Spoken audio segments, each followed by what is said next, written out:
Hello again, and welcome to week 2 of Introduction to the New Testament. This week we're going to start diving into the books themselves, and we're going to start with the Synoptic Gospels and the book of Acts, and we're going to use redaction criticism to examine them. So I've chosen as a passage focus actually the description of Jesus' baptism in the 3 Synoptic Gospels. So when you get to the weekly discussion, you'll be reading those 3 passages and thinking about why they're different, how they're the same, and what does that mean for us. And so, Jesus' baptism by John in the Jordan River.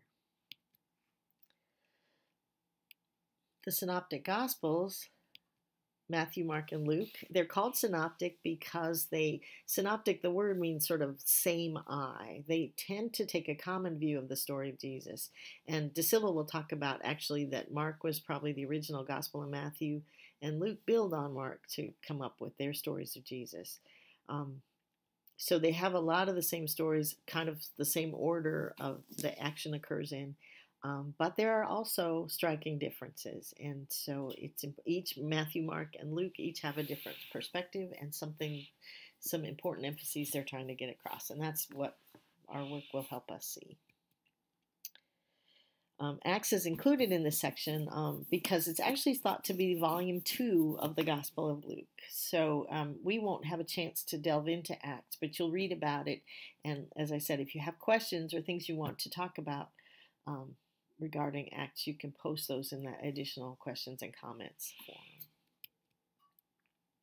So I said we're doing redaction criticism. Redaction criticism involves examining the differences between similar texts in order to discover what's distinctive. And actually there's a book that I was required to buy that is a synopsis of the 4 Gospels. And so you can see in the different columns they have the texts of the different and so it's easy in a book like that to compare,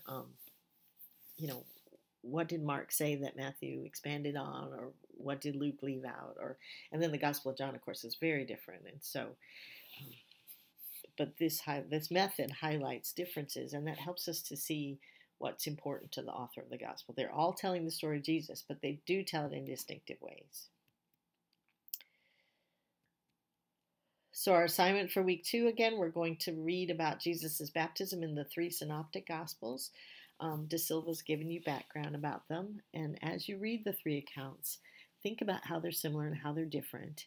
And also think in general, we have a 4-fold gospel witness, actually, 3 Synoptic and 1 Gospel John.